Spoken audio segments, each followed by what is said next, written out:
All right, glad to have you back here. Second set action about to start, but before that, some numbers from Mozzie Ravenna.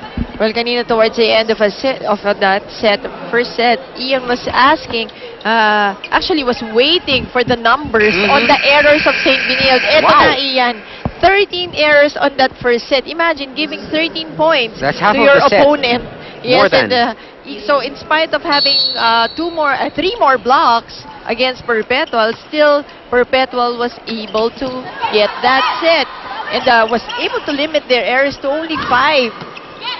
That's right. Sabi ko nga, it was a relatively easy first set win for Perpetual.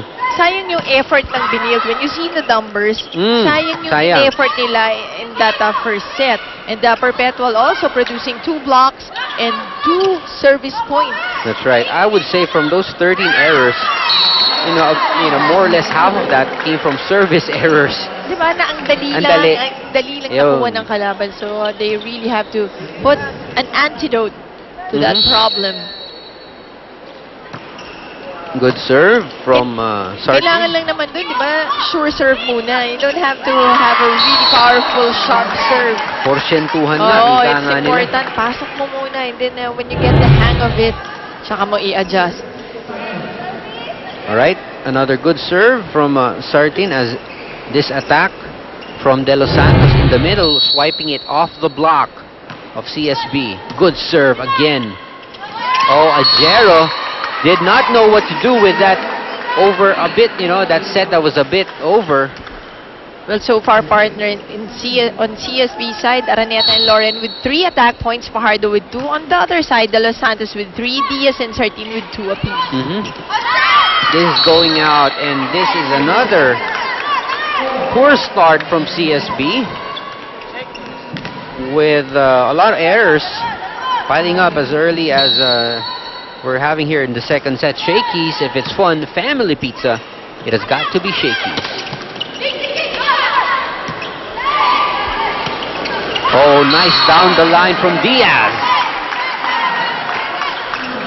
You know, yung mga areas na pinupuntahan ng spikes ng Perpetual are really difficult areas to receive the ball.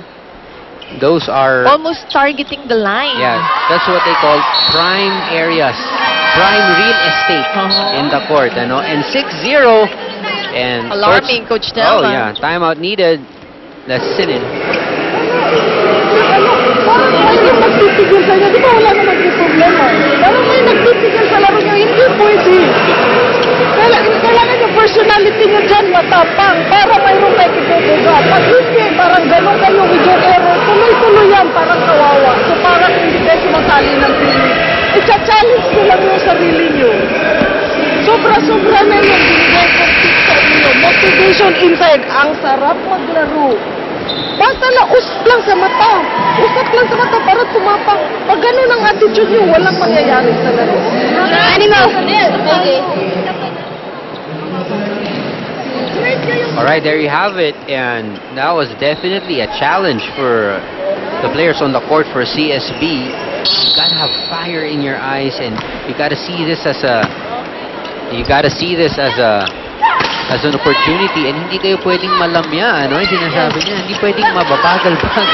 Oo, you know, it's really the mental toughness that is in question on the side of the Lady Blazers. Kaya yun ang nire-remind ni Coach Telma Barina sa kanila. Because the skills are there, just like that hit coming from Fajardo.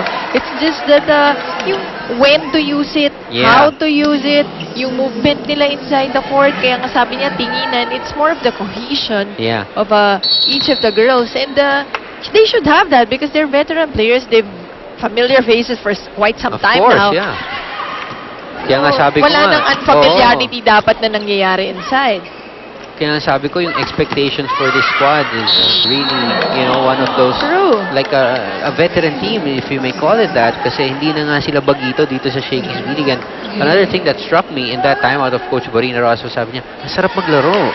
You know, alam mo naman si Mama. Diba? So, these players might not realize it, but they're definitely so lucky that they get to play at this stage, at this platform. You know, that's true. They're probably missing out if they perform like this. Well, you should. Well, first let's take a look at this once again. That quick hit from the middle.